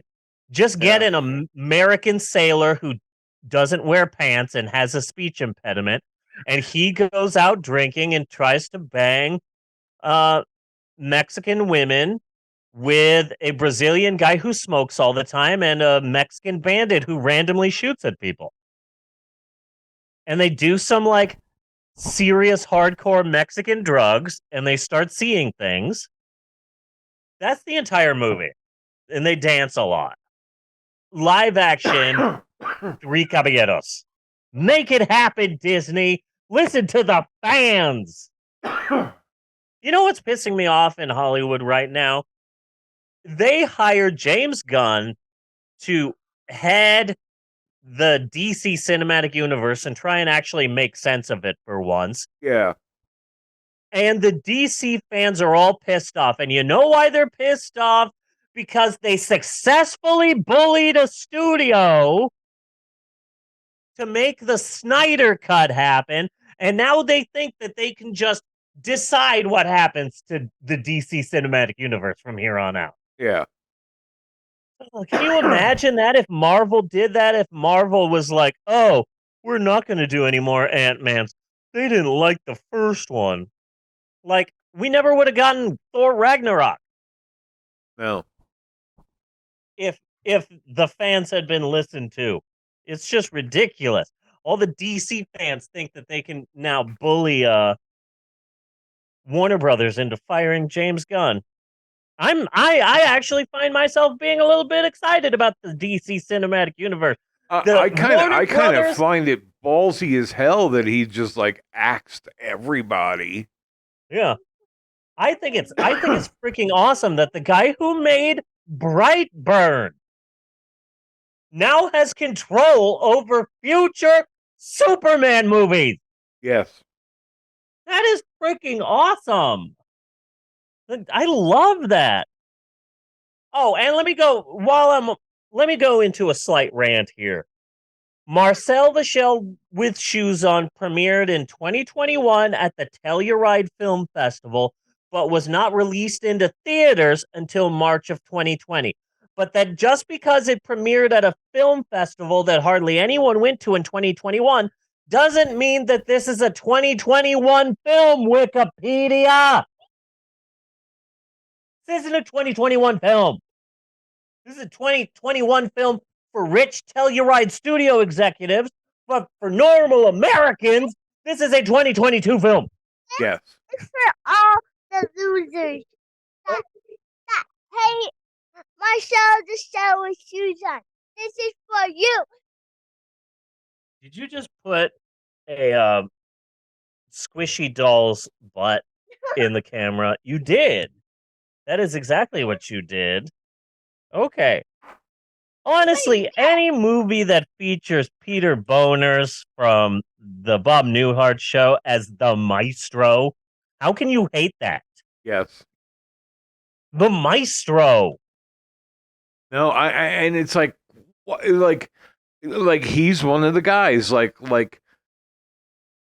it's not that I've been wondering where you've been. It's like I forgot that you existed at all.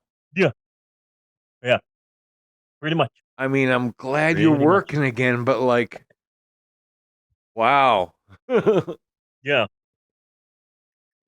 There's only one criticism I have of the film Marcel the Shell with Shoes On, and I hate to bring it up, but I'm going to bring it up. I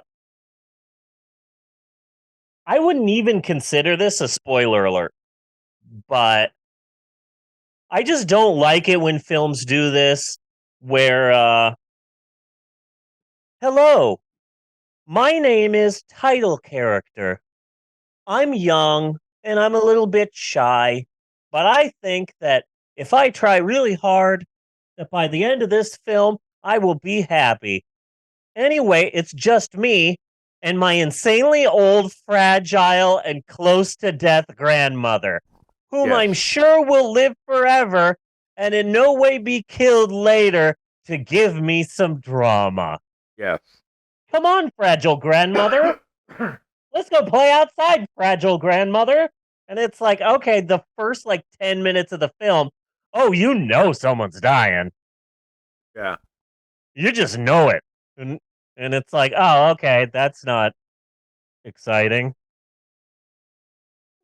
But besides that, looking past that, I love this movie. It's easy breezy fun. I will never pronounce whale jet ski's name correct ever again. It's an adorable film. Not a lot of people saw this. People should see this. It is cute, and it's something that I watched with my 6-year-old and my 17-year-old, and they both freaking loved it.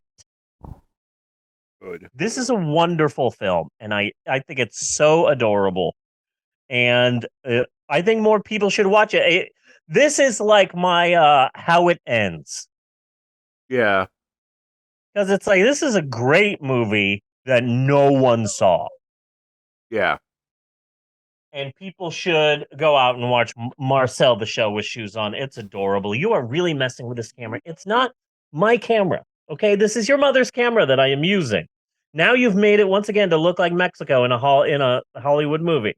Stop putting your squishy animal's butt on the camera. Okay, please stop. I'm almost done. All right. So just stop putting a squishy butt on the camera. Okay, Eleanor?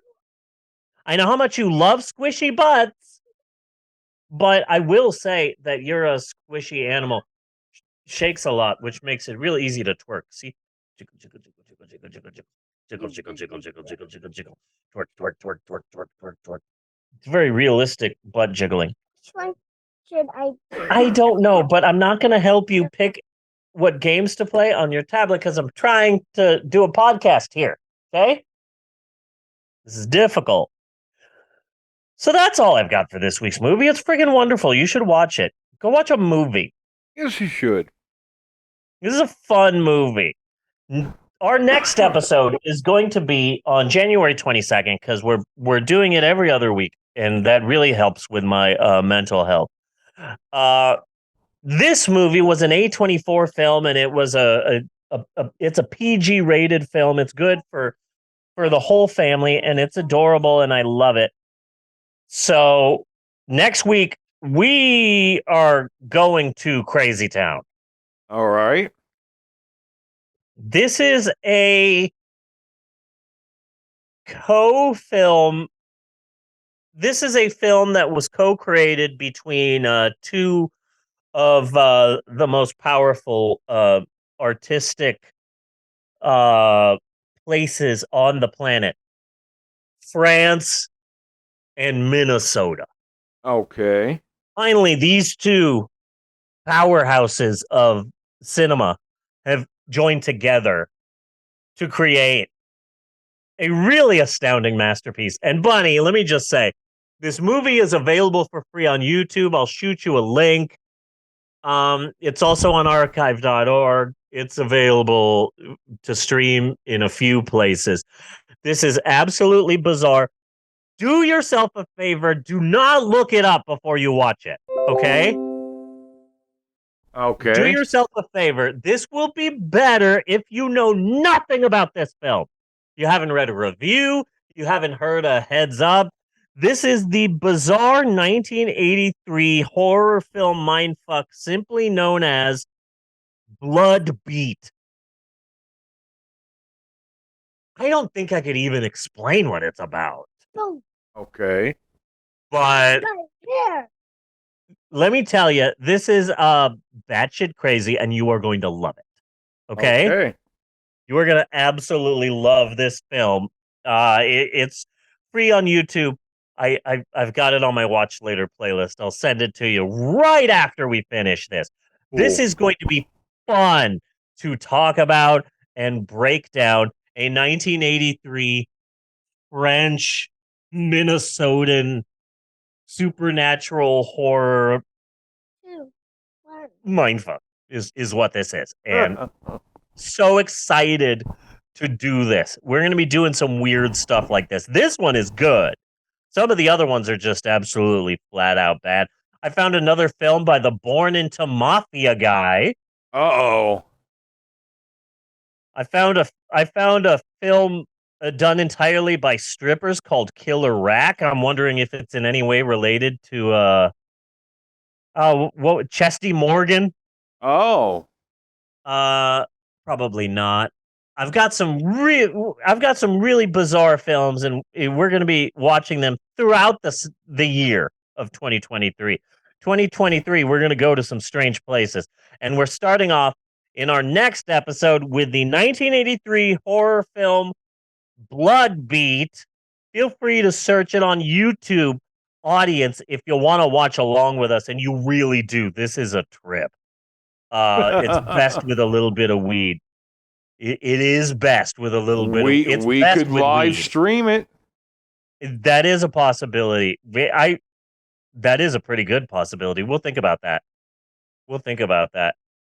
You should watch it first and see what you think. Okay. This is freaking weird. I can't wait to do 10-minute that. warning.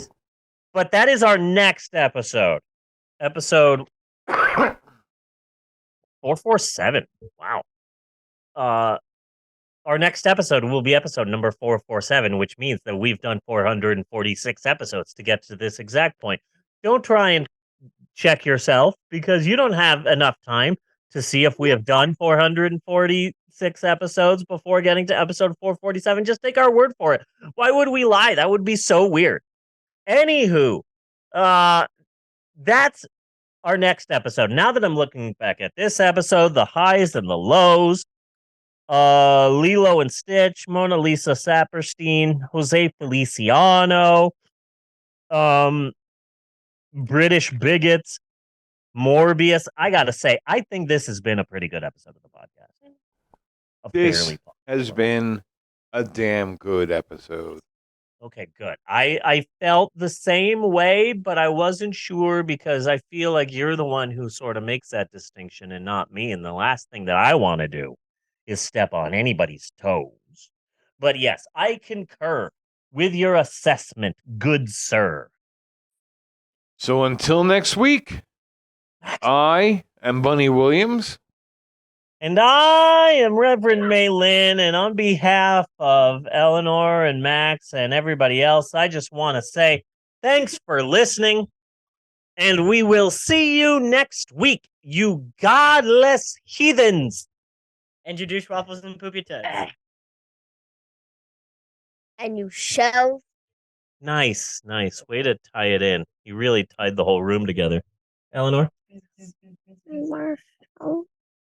What? Marcel. What? What? Marcel. Marcel? Is that what you're saying? Why are you saying it like that? Okay, sure. That'll be the last bit of dialogue. Do do do do do do do do do do do do do do do do. You're not Ric Flair. Stop it. Skitty papa doo wow. Cut and print. We are cookies. Yes, you need to stop yelling into this, Axel Rose. Jeez Louise. Cut and print.